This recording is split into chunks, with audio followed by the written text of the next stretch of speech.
Alrighty. Antivirus protection. Oh my gosh. They can't tell that, I don't think. There we go. There we go. All right. All right.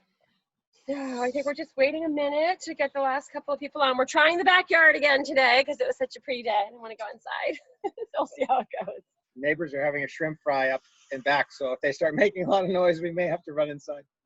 Or if we start wanting to eat their shrimp. But it was such a beautiful day. Oh my gosh, it's great. So we need to be outside. Yes. So thanks to those of you who are braving the inside, even though it's probably nicer to be outside on this day. All right, I don't know if we should give it another minute. How are we doing? We'll give it one more minute and see. And so you can tell us if you feel like there's nobody in the waiting room. I have us in both screens. That's weird. Okay, there we go. That's better. Okay. Oh, now I can just see you. Oh, yeah, that's I don't know. I can't tell what anybody else can see. All right. So. Do you have notes on the back of your daily onion? I do. I know. I better not hold it up because it's very naughty. All right. So tell me when you think we should start. We have everybody in-ish? All right. We're going to start talking. So today's segment is Cabernet Sauvignon and Cabernet Franc. And we're just going to talk about a little bit about our, we have one of those glasses. Anyway, we are going to talk a little bit about how we grow it and our kind of history with it, and then just the grapes in general. And so this is a great chance, if you want to know more about those grapes, to just ask us questions. I don't know, my screen is being weird, so I'm going to try to do it. There, that's better. All right.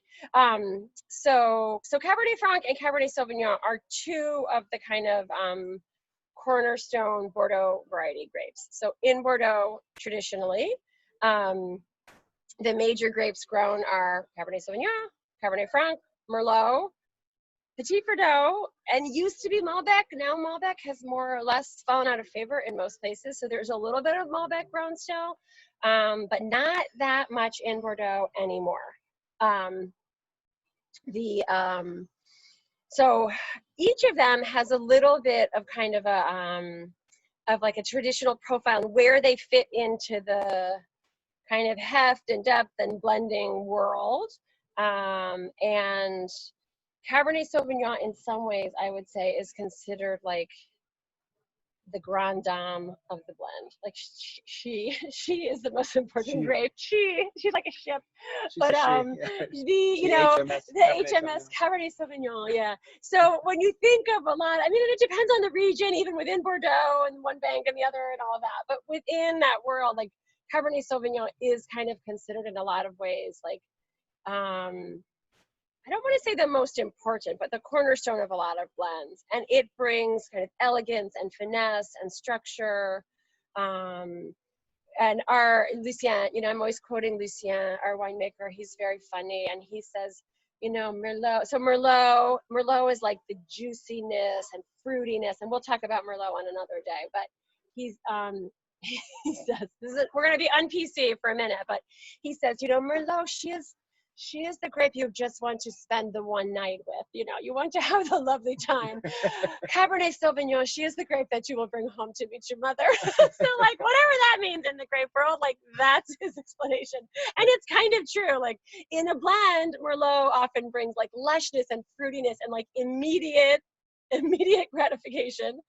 And the Cabernet Sauvignon is a grape that ages much longer. It brings elegance. It brings finesse. It's like the long-term relationship kind of grape. So, and Cabernet Franc kind of sits somewhere in the middle. So it depends. I feel like Cabernet Franc depends a lot more on season to season what the growing is like, whether it leans more towards the Merlot kind of sense or the Cab Sauv sense. So that's like a super quick overview of kind of where they sit in the pantheon of Bordeaux grapes or of world grapes. So anyway, we can get into lots of the details about each grape, but that's kind of the very quick overview of where they fit in the world. And so it's a good segue to the sort of the reason I think that Cabernet Franc sits in the middle.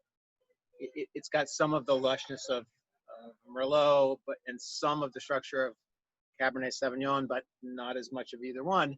Is that Cabernet Franc is the parent of both of those grapes. Cabernet Franc is crossed with Sauvignon Blanc, gave us Cabernet Sauvignon. So it is the parent of that grape. It's also crossed with something that I don't remember right now some other strange little variety to make Merlot. So Sarah didn't mention there's another, the Carmenere was the other Bordeaux variety. I forget Carmenere because we don't grow it. We don't grow it. It's not even so grown there. not relevant. Grown in Chile a lot. Very important. Yeah, Cabernet Franc is also apparently also the parent and grandparent of Carmenere, and yeah, figure that one out. That's the way things rock in the it's like a country music song. Yes. Oh my gosh, yes. I can figure that out. But anyway, there you go. So Cabernet Franc is where a lot of it starts, and Cabernet Sauvignon is the child of Sauvignon Blanc and Cabernet Franc. Both of those varieties are known for their herbaceousness. That's a PC way of saying. Some people would say greenness. Right. If you ever have a New Zealand Sauvignon Blanc and you get that grassy sort of aroma coming out of them, that's known as herbaceousness. Sometimes can go into green flavors, which is bad. Or in the wine world, one of the winemakers, a little herbaceousness usually is good. Greenness is bad. Right. So they're sort of extremes. By greenness, sometimes it's even like green pepper, either green peppercorn or like a green bell pepper. You know, you get that when you get really far down that kind of herbaceous continuum, I guess, if you want to say, you can have that where it starts to like be reminiscent of green peppers. And generally that's considered, I mean, of course, if you like it, great, but it's generally considered kind of taking it all a little too far. Whereas sometimes when we talk about herbaceousness, it is almost as though you like went out into your herb garden and pulled a little thyme and a little rosemary and a little oregano and crushed it all up together, and you have that kind of herbal, like mixed herbal aromas, and that can be good. That's considered good. So, you know, again, it's a little bit a question of degree. And in Sauvignon Blanc, there are producers, many of them who want that as an aroma and as a taste. That's the style they would like to make. There's a lot of that done in New Zealand, that herbaceous aroma. So they love Sauvignon Blanc for that reason. There's also styles of Sauvignon Blanc that get much more ripe, and as the grapes get riper, those green flavors drop off and fall away. So Cabernet Franc is known as it has whatever gene it is that produces this leafiness, I guess you could say, in wines. There are many people who think that Cabernet Franc, that's just the way it tastes. And if you taste often the Chinon or some of the other Loire Valley wines, which are all Cabernet Franc, you can get a very leafy kind of wine. But Cabernet Franc, as we've learned, if you get it really ripe, most of that goes away, and you can get the primary fruit that you're looking for. Very nice. Cabernet Sauvignon, because both of its parents have this gene, has it as well. So these are the two most herbaceous things that we grow, for sure. Merlot's rarely ever has any herbaceousness in it at all, because it's only got one parent with that. Franc and Sauvignon are both, if they're not ripe, if we have a year where we can't quite get everything ripe, you end up getting a very leafy kind of wine without much fruit. On the other hand, and this is a controversial thing, if you go out to the New World, we'll talk California because we do, they for many, many years believed that no hint of greenness was acceptable. Right. It was a fault. And that and because they have the climate and the sunshine to get all of that out, they would let the Cabernet Sauvignon and a little bit of Cabernet Franc they do grow up there hang and hang and hang until all of those green flavors went away. The French view of that is, no, you're losing complexity. You're making a wine that could be really complex. You're making it simple. What you don't want is green, but what you do want is herbaceousness, because it gives it this fuller, richer, more complex experience. Right, and just one more layer of flavors, one more thing to try. Yeah. Kind of. Yeah. And, you know, they're different palates for different people. I tend to agree with that. I find some of the Cabernet Sauvignons, not all of them, but some of them grown on the West Coast to be kind of simple, because they're missing this other flavor profile that it's sort of like an umami thing to me, a little Asian thing. Like it's a little, they're just missing something. Yeah, so it's different. And they often will make up for it or try to play with it to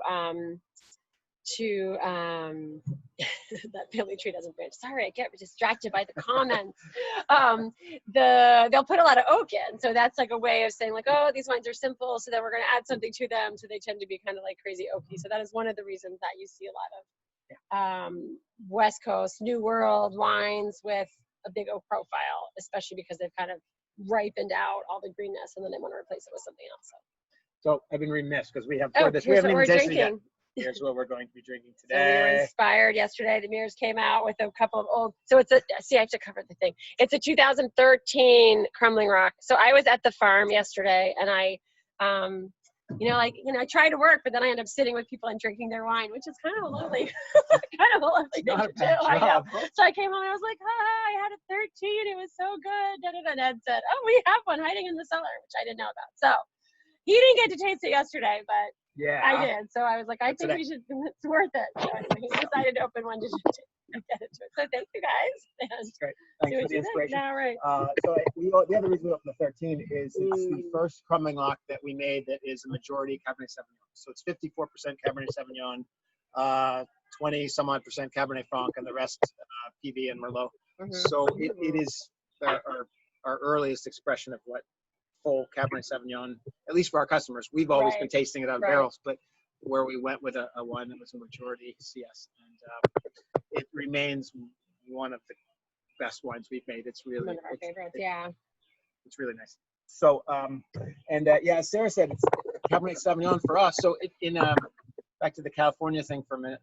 In a climate like that where they have a lot of sunshine, they get a wine that some people love and some people don't, but is sort of complete from one variety. They can make a Cabernet Sauvignon, and it's going to have it could be 100% Cabernet Sauvignon and be a complete wine. We rarely get that in our climate. We're much more like Europe, where we need to blend different grapes to make a complete wine, or at least make a better wine. We'll put it that way. Right. And Cabernet Sauvignon, typically the hole for Cabernet Sauvignon is up front on the palate. It has nice aromas, but you take a sip of it and there's not much there. And then when you get it's very long length and beautiful finesse all the way to the end. But the very beginning is where you get this donut hole of Cabernet Sauvignon. And so it works very well all around the world, blended with Merlot, because Merlot, that's one of its great strengths, is that sort of initial burst of fruit, I guess. Right. Palate. So you blend those, you start to fill them in. Maybe you need a little bit more tannic backbone, so a little Petit Verdot goes in there, and then you start blending your wine. I can definitely say in our experience, when our Cabernet Sauvignon is right, it's the basis of our best ones. It is.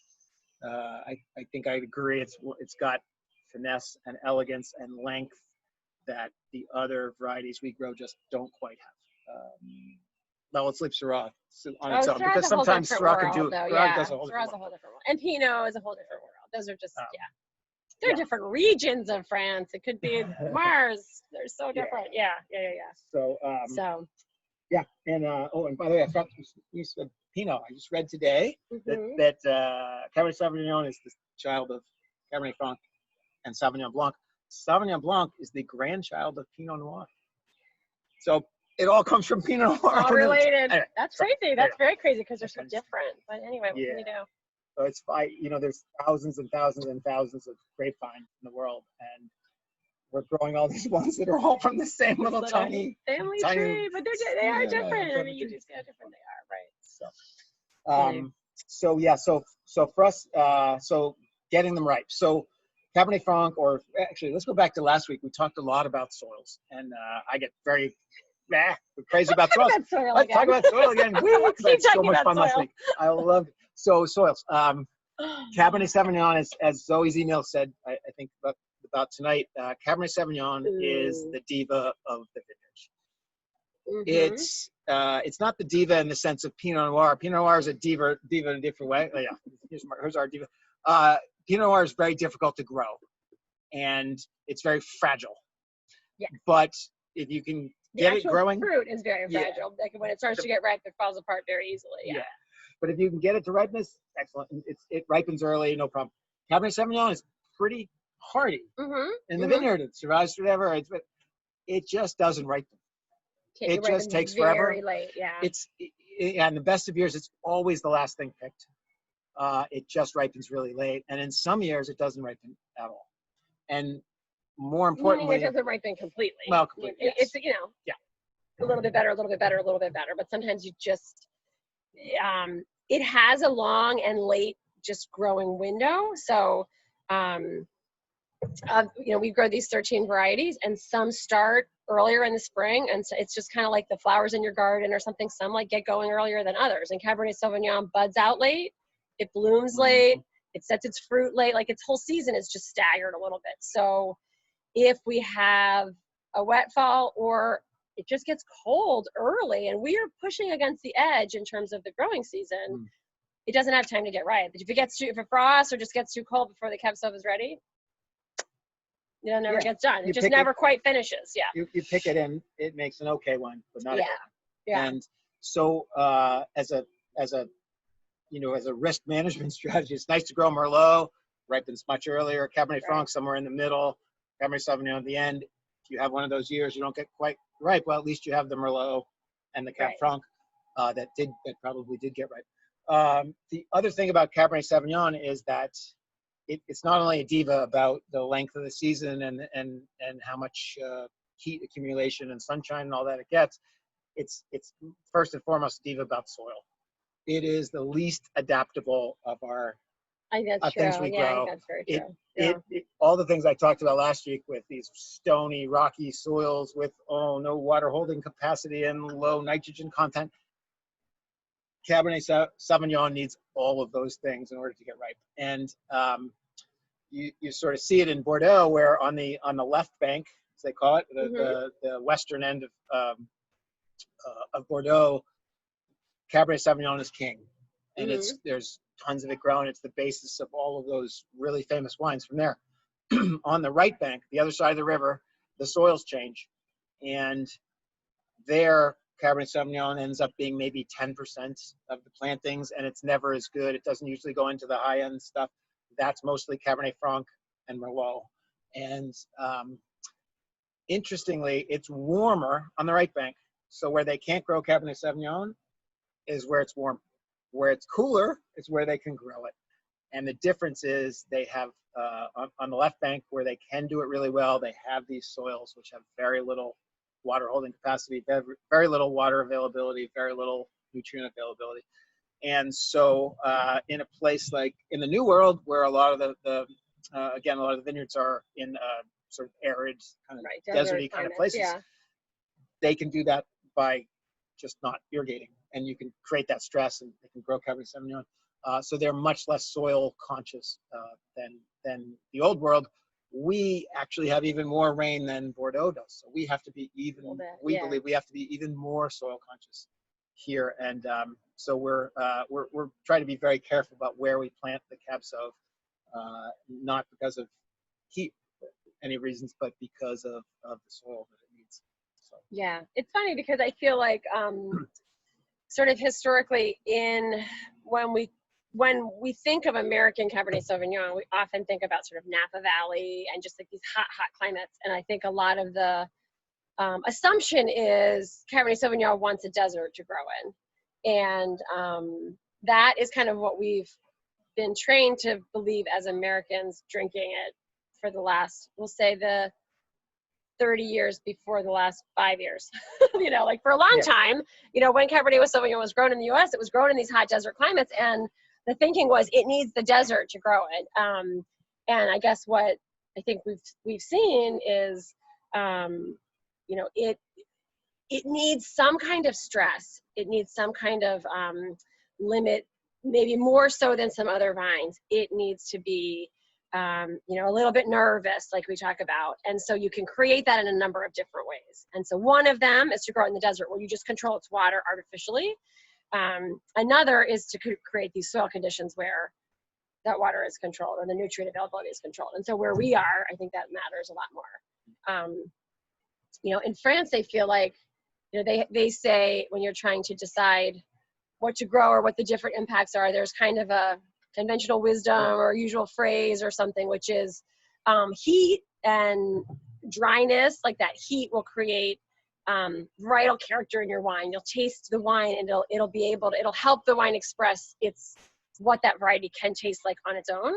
And when you have, when you're relying more on the soils and a little bit of humidity in the air and kind of a different growing condition, more like ours, rain is where you're allowing the plants to express their terroir, as they call it, sort of the place a little bit more. So when we have a wetter climate like we have, you're going to have the vine is going to express maybe more where it's grown and less just what Cab Sauv tastes like or Syrah tastes like. So it's kind of a wacky thing. I guess because on each of they're just going to be different, the same grape, depending on where it's going. Yeah, and Cabernet Sauvignon is, to my palate, like, it's grown all around the world, but it changes, but maybe more than any other grape from place to place. You took a barrel sample of a Bordeaux Cabernet Sauvignon next to a high-end Napa, vineyard Cabernet Sauvignon. They're almost unrecognizable. Right, as the same thing. Yeah. And I don't think that's true of Syrah or Pinot or anything else as much. Right. It really adapts, I guess, to what it does. And it is one of the grapes, I think, that is more difficult to grow, and that as East Coast vintners or growers, there has been maybe a longer learning curve in terms of trying to figure it out.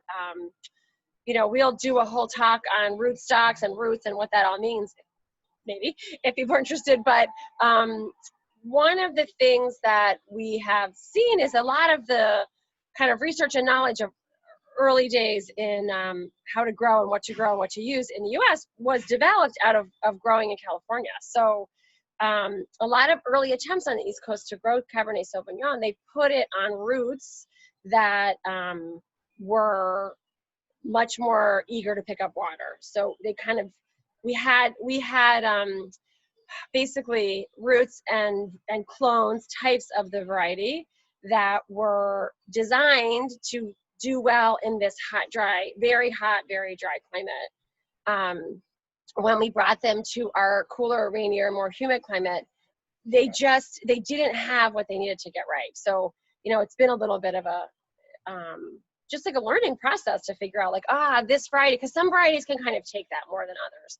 With Cabernet Sauvignon, if you don't really stress it, and if you put these kind of, water efficient, really happy, easy to grow rootstocks on it, and you bring it here, it's going to be a jungle, and it's never going to bother to get right. So, it's something that people struggle with. And I think now as an industry, people are learning okay, this is what it takes to get it right. But you also need to have it in the right soils, and that's a big trick. Whereas again, some other varieties are a little more forgiving in terms of soil.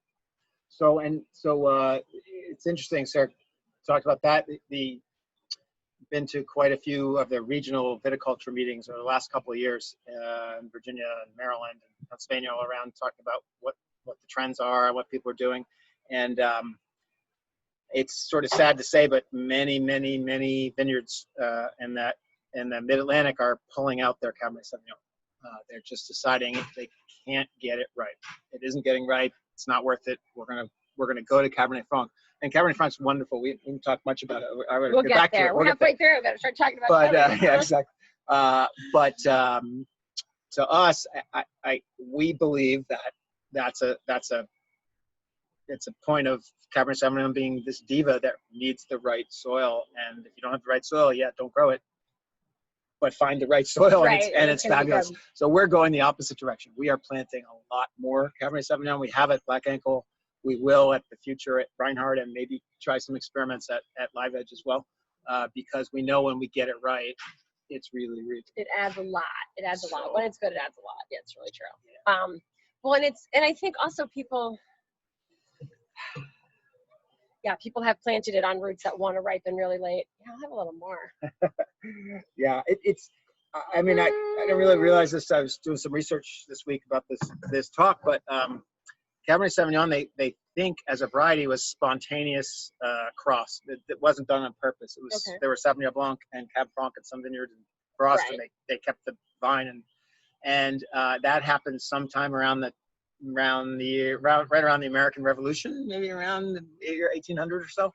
And in the early 1800s, Bordeaux was almost all Malbec. So It was different. planted to Malbec. So different now, yeah. And because of all these crazy stuff they brought back from North America with their botany samples, the Phylloxera laus and the downy mildew and powdery mildew and all the diseases they brought back that wiped out all these vineyards in Europe and in Bordeaux as well, they had to replant everything on rootstock, and they decided to replant with Cabernet Sauvignon. And so that whole Phylloxera thing actually turned the vineyards from Malbec to Cabernet Sauvignon. Malbec, Sarah mentioned it a little bit. Malbec, we grow a little bit of it. We're a little uncertain whether we want to plant more of it or not. When it's good, it's really good. It's a little winter tender, and I think the reason they don't grow much of it in Bordeaux anymore is that when it rains near harvest, it blows up like a balloon. It's got some extra. It's amazing. It's amazing. Yeah. It's got some extra layer under the skin or something of water absorbing, whatever. So you get some rain, the other ones are fine, but it just goes wheat, and now you have this watery. And so it's done very well in Argentina, where again it doesn't rain during the growing season. And if it is interesting because even if it's not super ripe or it's a little watery, it can be pleasant. So there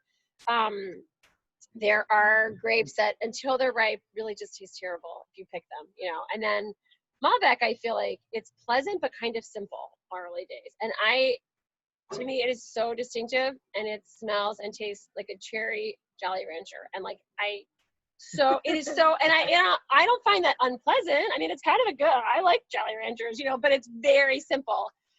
It's like one flavor, simple. There's nothing unpleasant about it, but there's just not a lot going on. And you get that a lot if you have this big rain at the end where you kind of have this. So it can go into a blend with other things. It can be a small component of something because one flavor thrown in with 40 other flavors is fine, but it doesn't stand alone as well. And if you get it right, then it starts to get some of these layers of complexity and more interest and everything else. And then we call it M. And then it can become M. Yeah. So it can be the cornerstone of really good wines, but it's, and it is funny, and we are biased, again, by working with Lucien, our consultant, because he just does not like it. He's just so biased. Everybody's like, the Malbec, we're like, this one's really good. He's like, yeah, this one's pretty good, And some years it's just, and if fair enough, you go into blending and you try not to, but you're going to have your assumptions of things. So, he is funny, and again, he doesn't work with it much. He does so, and we are susceptible to his opinion, obviously. So, and we have one shiny block. It's in a weird spot. It's hard. Yeah, it's hard to know. So we'll probably put a little more somewhere and then just see what it does. I think we will. It's very different. Yeah, So Cabernet Sauvignon, and I think it's fair to say that when we get it right in those years at the blending table, we almost always start with, all right, we're going to use Cabernet Sauvignon for estate and crumbling rock. What do we need to add to it to make it even better? Right. It's the centerpiece. Other years, we'll start with a block of Cabernet Franc and say, all right, what do we need to add for that? Rarely, once in a while, the 2010 crumbling rock, we started with a block of Merlot, and we added things to it because the Merlot was so good in 2010. But mostly it's the Franc and the Cab Sauv gets right. So. Yeah. Well, it was 7 when we got the Cab Sauv a little out of control. We just got 2 right. Anyway, we've done that a couple times. Sometimes. So Cabernet Sauvignon in our heads is always like, it's never going to get ripe. It's never going to get ripe. So, and it's at the end of the season. And, sometimes by the end of the season, we're like starting to check out a little. I mean, it's just true. It's just true. We're tired. So once in a while we'll get, and we have all these all kinds of fermentations going on. And, early on in the harvest season, we're very good. We're walking the vineyard all the time. We're checking all the blocks. We're taking notes. And then as we start to pick things, we have less and less to do out there and more to do in the winery. And so it has been known to happen where we're sort of assuming the Cab Sauv is just sitting there doing nothing. And then we'll go back after 4 days or something and we haven't checked it. And it's jumped. It's very different. And then ripe, it's too ripe. We have to pull it in. So it is pretty forgiving. It's not the most fussy about when you pick it, but it can be. And mostly the issue then has been that it's just the sugars have gotten really high and it ends up being higher alcohol. which we can blend out, and it's not, we just blend it with something that was less alcohol. And it's not the end of the world, but it does trick us sometimes because I think it can jump in ripeness pretty fast. Okay, so the Cab Franc, so Cab Franc's home is actually not Bordeaux. It's the Loire Valley, a little bit north of that, but it's not very far away. And so they've grown in both places forever. It's used in many Bordeaux blends, but on the left bank, it's never much more than, I think, 5 to 10 to 15%, just because they prefer the Cab Sauv. On the right bank, it can be as much as 50. I think Cheval Blanc uses about 50% Cabernet Franc. Most of the others use maybe 30 or 40, and the rest Merlot in their blends. And so Cabernet Franc is a really interesting grape. It can be wonderful at Black Ankle. I would say that when we get it right, which is often actually, it's more. It's more. Well, so I say. Sorry. More often than Cabernet Sauvignon. Right, Cabernet easy, right. Hard. It's earlier rounds, right? We're usually still we're usually still in the game. We're on the Cab Franc. That it has more power. Is that right word than Cabernet Sauvignon? Yeah. It's always more. It's fair. It's very expressive, and it can have layers and just like a big. Yeah, and it's actually more showy often. I think when we have taken people through to taste barrels, out of barrels, early for sure. Often people, whoa, you got to bottle this Cabernet Franc on its own, because it's more complete on its own than Cabernet Sauvignon at Black Ankle anyway, or Merlot. On the other hand, when you put those two together with some Cabernet Franc with them, it's better than all of those. So why we love to blend. The challenge of Franc is it is very herbaceous. It's very green, and we need need most of that to go away. We don't want all of it to go away, because again, we get a simple wine when we do that. We want it to leave it with some of that, but not to be the main note. And again, this is a soil question as much as anything else. Cab Sauv without the right soil isn't going to ripen in our region. Cab Franc, without the right soil, is going to ripen some years, maybe half a years or so, and the other half, not as much, but it's just going to be a little more herbaceous and still make a decent wine, but kind of herbaceous. With a really good soil, it's almost never going to be herbaceous. I think it's the last time we had any block.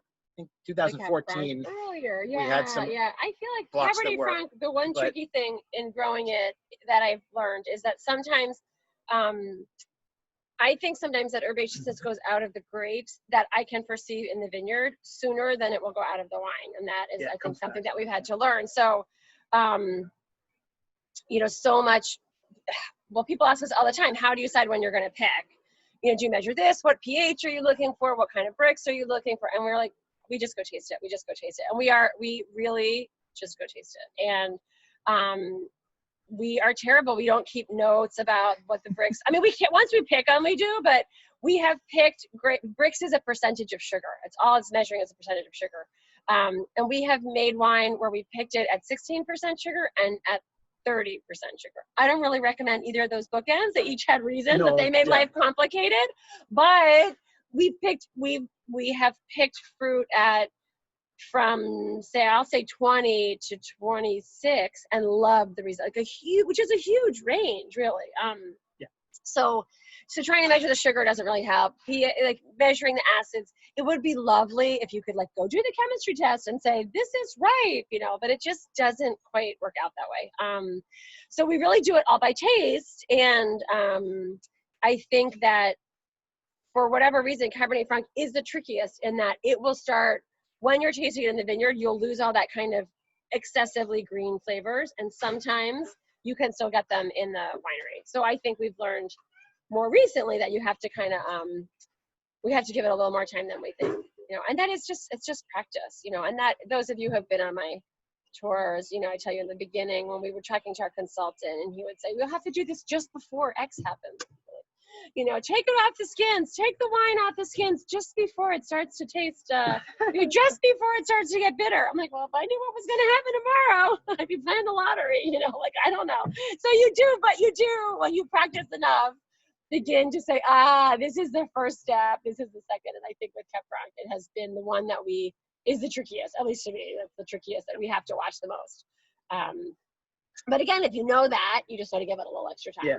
You know? Luckily, it's pretty tough. It hangs through rains well, and so we can and it doesn't fall apart very easily. Right. So we can let it go a little longer and make sure we get it well ripe, I think. Yeah. But when we do, the herbaceousness is all in the background. You don't really get a greenness at all from wine. You just get a really wonderful wine, I think. Yeah. I actually kind of wish that Californians would plant more Cabernet Franc, because I think it would make some of their wines quite a bit better, because it's got more of that herbaceousness that would make some of those wines better. Yeah. So for us though, we are trying to get rid of most of that herbaceousness, and we make I think we've talked about our verjus that we make on here before, but some of you may have seen it. We do sell some. It's called sour grapes, and it's picked around August 1st, and it's when the grapes are still really small and green. They haven't even turned color yet, and they're just incredibly acidic, crazy. And you press them, then you make a juice that's sort of a substitute for lemon juice or lime juice, and it's a couple of restaurants have asked us to make it for them, so mostly we do it for that. But we actually almost always make two different verjus, one out of the Cabernet Franc, Cabernet Sauvignon, and usually the Merlot, because August 1st they are so incredibly green. Right. They taste like if you it's a pepper. I mean, like it's worse. More even, yeah. Like a bell pepper. I don't know, if you an emulsion of bell pepper, and then I don't know. I don't even know what to do. It's so green. Whereas Petit Verdot, Syrah, Malbec, and any of the whites have none of that at all. And so you make a pure sort of little bit of fruit and lots of acid kind of stuff over here, and then these are, whoa, it just smells like a bell pepper. It's crazy.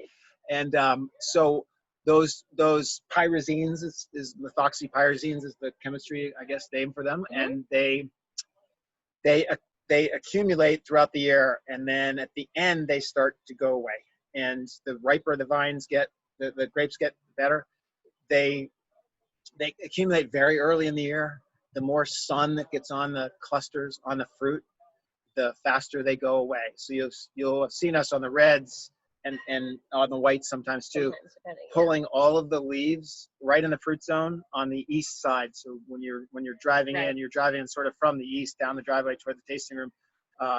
If you come especially uphill, on those vines, you can see it. Yeah, all the uphill side on the side you drive in on, and the actual sunlight on those clusters reduces the methoxypyrazines and makes them less green. So one of the reasons we do that is that it also makes that nice when they all turn purple, and you can drive down the driveway and look at all those beautiful clusters going down into it. It's kind of a cool look. It's easier to pick, but that's just in case you thought it was all for style. It's not. There's actually a real reason for doing that. Right. And we don't do the west side because well, we're going to talk about vines next week, but we don't do the west side because grapes can actually get a sunburn. So they need a lot of direct sun on them. But if you let the sun go for too long, and especially the late afternoon sun tends to get very hot, and we want to start having a little bit of shade. So you will see, if you look carefully at the vines, that if you're driving into the vineyard, your left-hand side, the leaves will have very few leaves. On the right-hand side, which is the west side,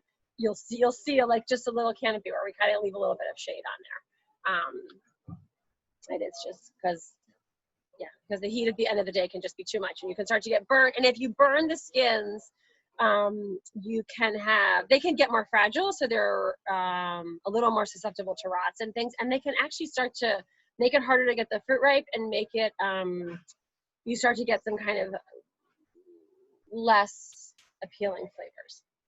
Less appealing flavors. How's that? A little more. They can start to taste a little cooked late in the year, like a little too jammy. Mostly that's if it gets too ripe, but the sunburn is not helping at all with that.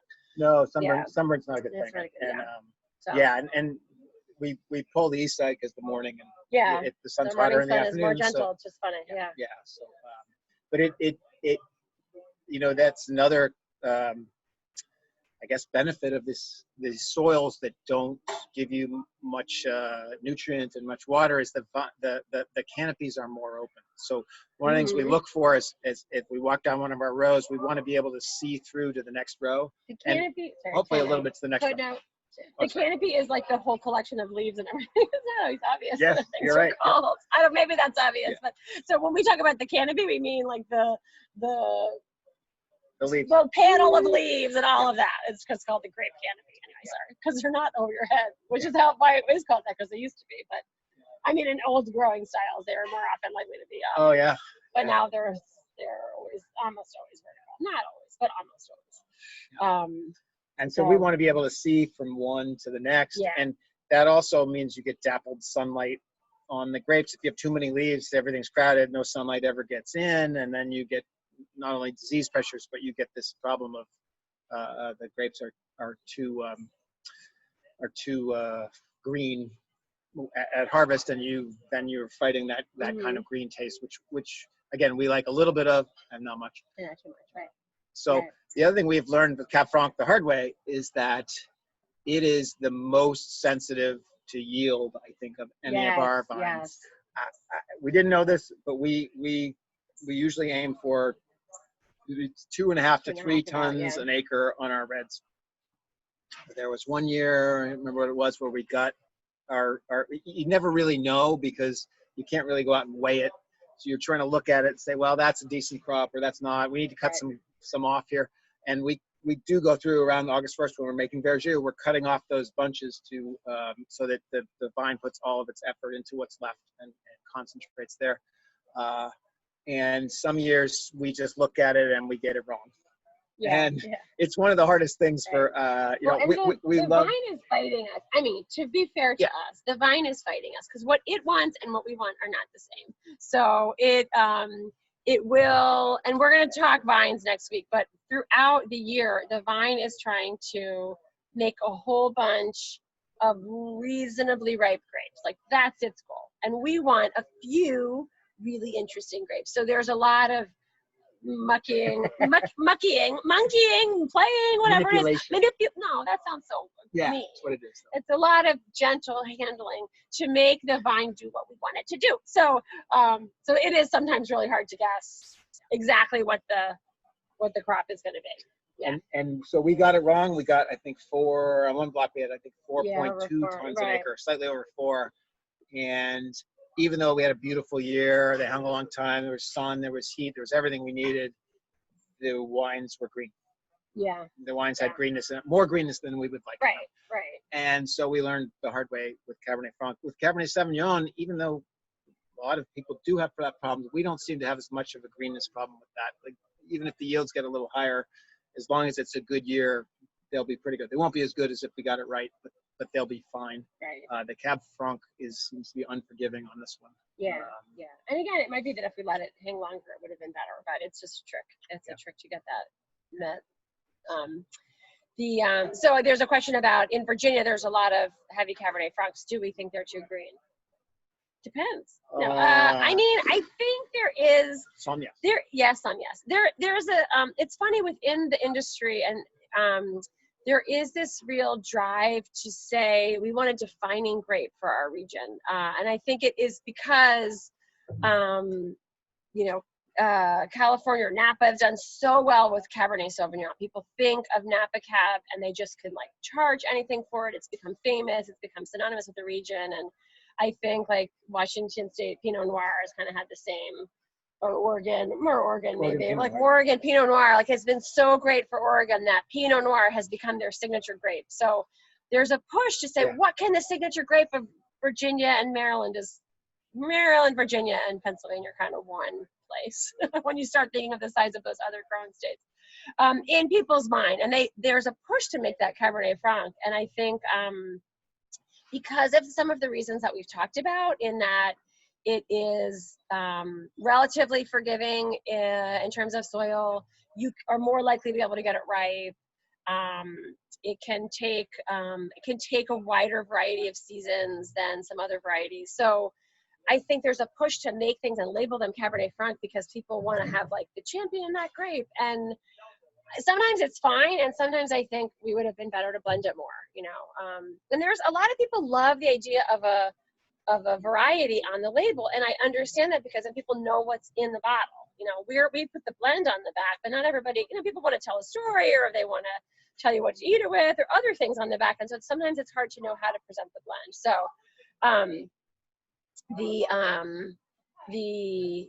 I think there was sometimes the pressure to do that. So I think sometimes they do end up green, and some of them are lovely. It just depends. But I've certainly tasted enough that I thought were a little too green that we try to be careful, I guess.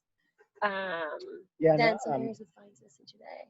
The other thing about Cabernet Franc that we should mention too is that at least in our climate, California is different, but in our climate, Cabernet Sauvignon tends to be a light color, unless you get it really ripe, and even then it's lighter than Cabernet Franc, Merlot, or certainly Petit Verdot.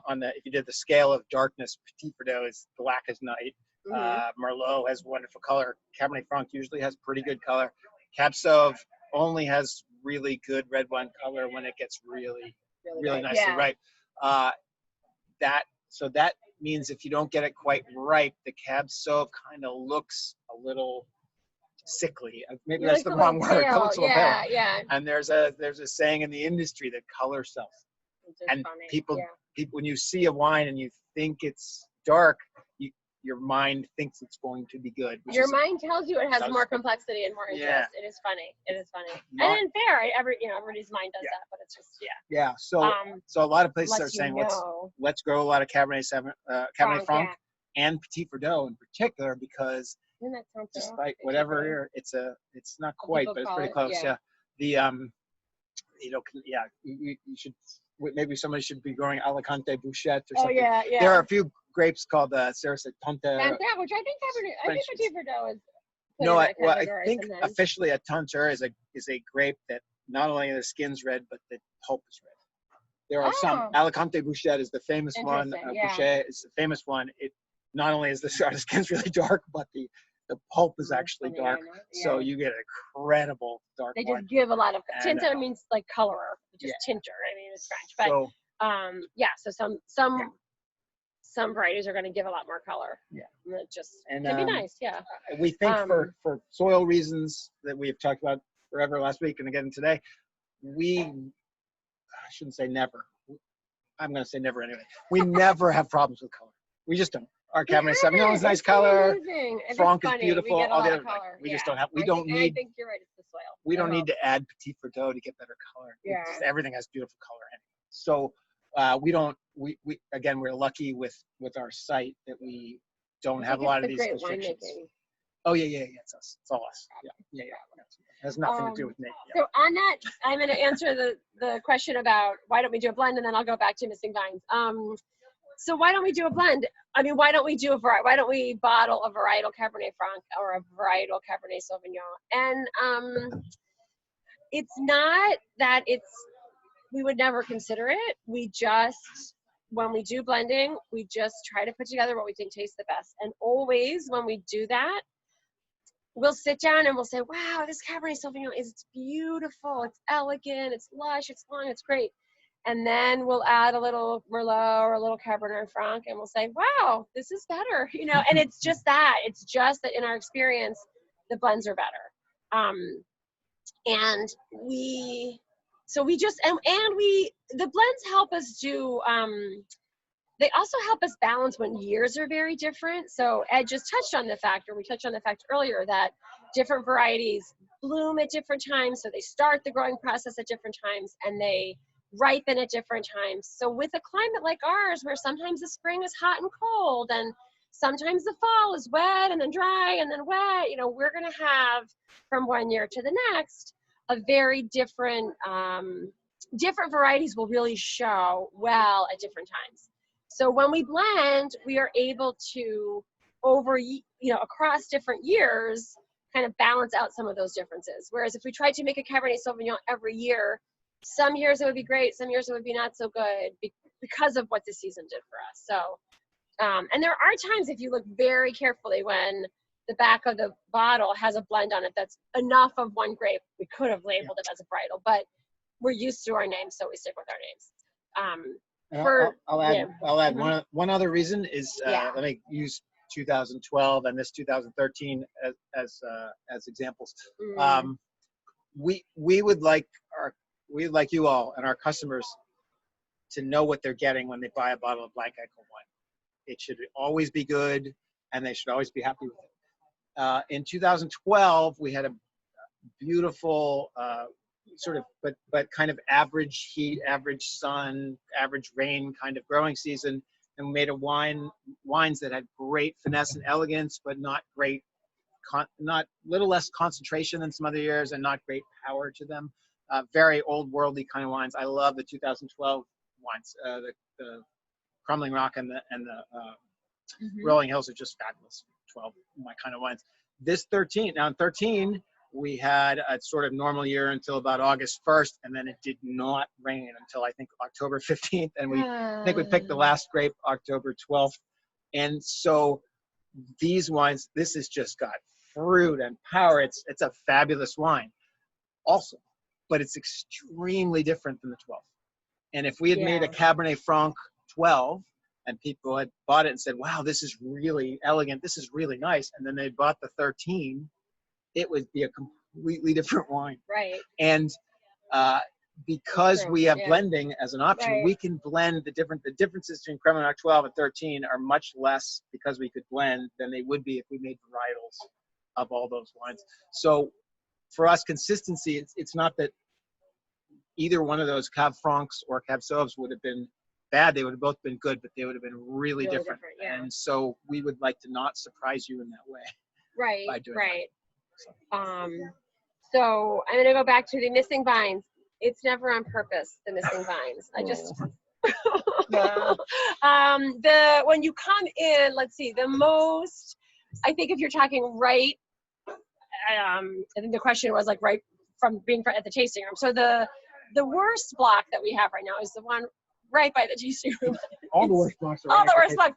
And the reason that is, honestly, is because the vineyards, we like to say the vineyards like a view, like the vines do the best up on the hillsides, which is why the tasting room is like down in the valley, and where we've pulled the vines maybe closer to the tasting room than we should have.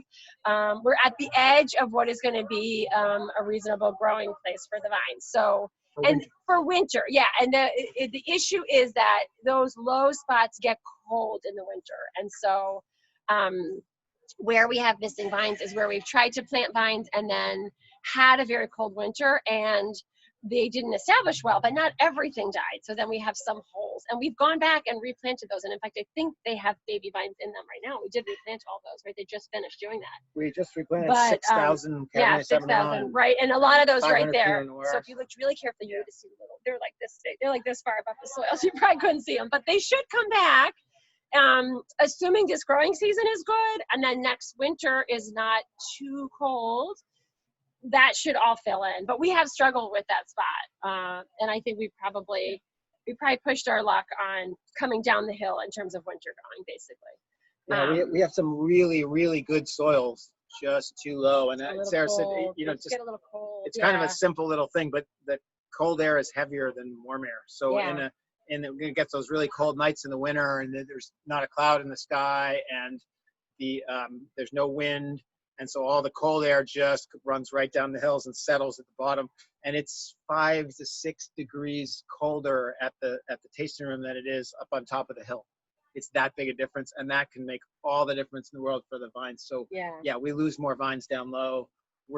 Cabernet Sauvignon is a lot of the blocks Sarah was talking about. Cabernet Sauvignon is incredibly cold sensitive when it's young. Once you get it established, it's pretty good. I know. It's frustrating. Cabernet Franc is very cold hardy. That's the other reason a lot of people like it is you don't lose many Cabernet Franc vines or Petit Verdot vines for that matter. Yeah, they can survive the winters. They can survive the winters, and that Cab Sauv. If we can just get that block, that's why we keep replanting it, and then we have a cold winter. If we can just get that block like 2 or 3, 4 years old. Not to say nothing could kill it, but it will help a lot. So we're going to get there. And Merlot and Syrah and Malbec are all much more cold tender than these 3 varieties. So they would make nice varieties to grow in, well, not Syrah, but the other 2 in some places in Virginia and other places Merlot, can make some really nice wine around here as well, but it's a little harder to keep it alive if the winter gets cold. If you have a cold winter, yeah. So, if you could pick one blend to make every year, what would it be? 100% Syrah. All right. Sorry, I don't know. No, yeah, I don't know. That's it. That's why we keep mixing it up. So that if you look on the back of our labels, or at least my answer is it's going to shift, and that's why we let it shift. If you lined up all our Rolling Hills or all our Crumbling Rocks, the swings in terms of the blend are crazy. You have years when it's more than half Cabernet Sauvignon, and years where there's no Cabernet Sauvignon in it. I don't know how we would come up with a blend that we would settle on. Whenever a wine writer sends us or go to conferences, ask me what do you think the signature grape should be for the Mid-Atlantic, I always say red blend, and that's what it is. Such an annoying we should just be known for red blends. It's correct. It's true. I know it's true. You're used to me being annoying. It's been a lot of years. So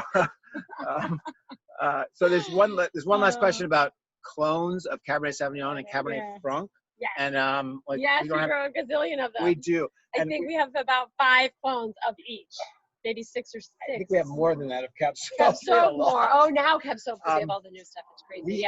So let's see. Cab Sauv. So I'm going to slow down really fast. Yeah. And again, I don't want you to be too basic. But clones. Oh, yeah. So it is kind of a crazy thing. We have these varieties, and then within the variety,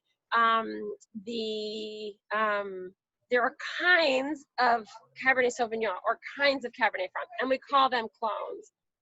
I don't know technically, like from a geneticist standpoint. They're genetically identical.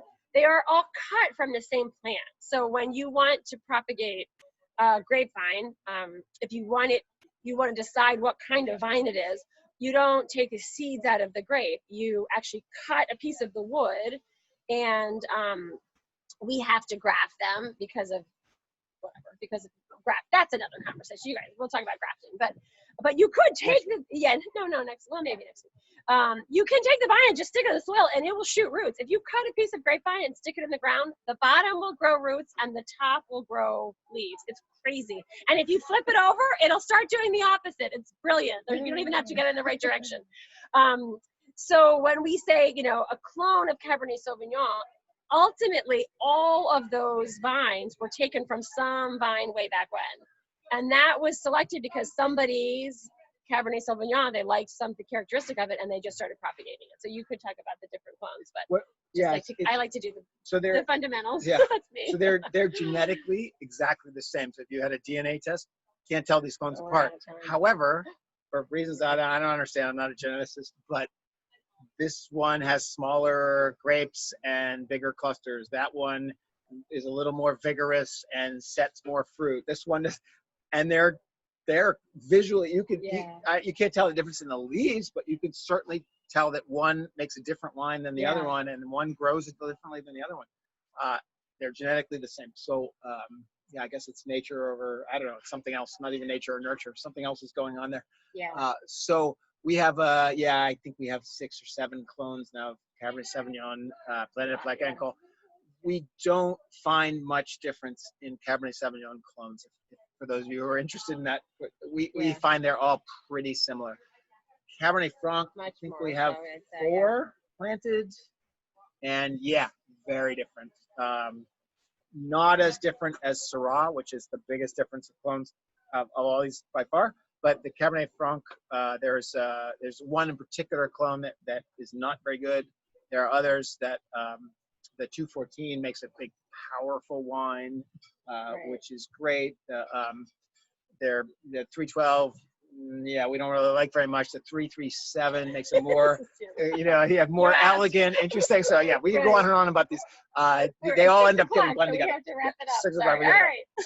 Clones all next week. We're doing that. No, but maybe one day. Clone Wars next week for an hour. Right. You can tell we have lots of children. All right. So I know.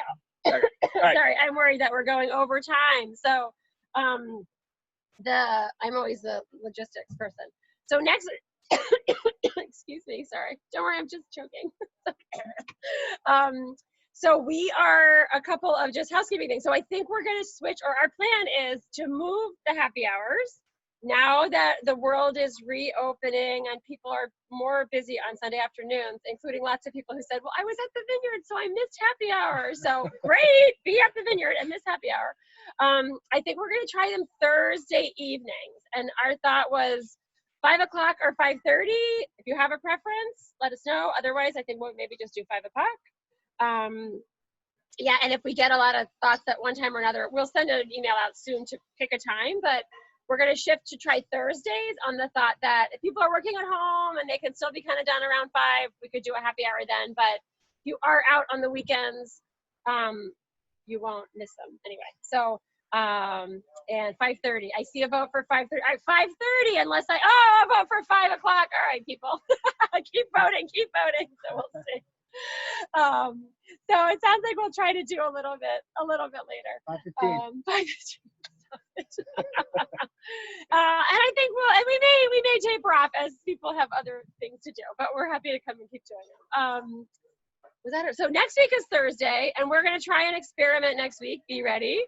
We are going to talk about vines and the life cycle of the vine and what's going on in the vineyard. And I think I am going to try to be in the vineyard with the little phone and camera and show you the actual vines. And then I think Ed will be on a better Wi-Fi just in case the connection doesn't work, and we'll be back and forth. So we're going to try sort of a split screen, see how that goes. Anyway, every week something new we're learning. I just think it would be really fun to see. This could go wrong so many ways. It could go wrong so many ways. Anyway, so I'm new. I think it could be interesting. It's time to see what's going in the vineyard. Anyway, so that's the plan for now. We'll send out an email and post it on the Facebook page and all of that stuff. And we'll figure out at the best time, whatever it is. Yeah. All right. Sounds good. And I think the other logistics are, we're open again, reservations, spacing, all that. I think we've covered pretty well on other rounds. So if you want to come out, get on our get on our website or get in touch with us, and you can make a reservation, and we can take parties of up to 6 people. We make sure you're well spaced. Let us know what your plan is and what kinds of accommodations you need. So far, the reservation system and we do all table service. It has to be outside, so rain is a problem. But otherwise, I think it's gone great. We have enjoyed it from our side, so we'd love to hear your feedback if you're out there. And I think we're anything about. else? I don't want to commit, but I think we're about 2 weeks from having a big section of the patio, the new patio open with the shade sail. So we are, yes, it is coming. It's coming along. I think they had 10 shades up on Saturday. Yesterday, I think there were 10 shades up, and there's like 2 stripes every day. So we can calculate how many more stripes we have. But it's going to be good. It's getting close. And we still have the virtual happy hours, all the old stuff. Anything else? Did I miss any logistics? I think we're pretty good. So I'm going to check and see if Zoe tells me I missed anything. But great to see everyone. Thank you to all of you for coming out, even though you could be, now there's actually places you could be that aren't here. So I'm flattered that you would still listen to us. And thanks for all the great questions. Oh, we are working on a dinner. We think that we're going to have the crab cake dinner again for Father's Day weekend, which I believe is June 20th. The Nix is like also doing, reopening. All of us small business people are reinventing our whole worlds right now, just like everybody else. But I'm pretty sure they're on board. We have to confirm all the details, but keep an eye out for that. And we're hoping we can do it. And I think that is what we've got for now. So thank you to everybody. And take care. Enjoy this beautiful day. Cheers. Bye. Bye, everyone. Bye. 2013. I know. Wish we could share it with you. That would make this the best. If we could share wine through the screen. Oh, Zoe, can you make that happen? Yeah, Zoe, can figure it. Zoe, figure it out. can you make that happen? We can figure anything out. I'll work on it. Do my best. Yeah, exactly. We can do brick and fire pizza too. I saw that, Rick. So Good. I can figure that out. That I know. So she's right. good. All right. Oh, and like Rick, look, here's your power cord. Like here's the cord. Shout out to Rick Seavey about our technology. It's like 400 feet of cord that you sent us, so we can be on. We're 3 blocks down the street, but thank you, Rick, for doing this. It's great. You're gonna have to come untangle it for me for next week. Anyway, bye everybody. Thank you. See you later.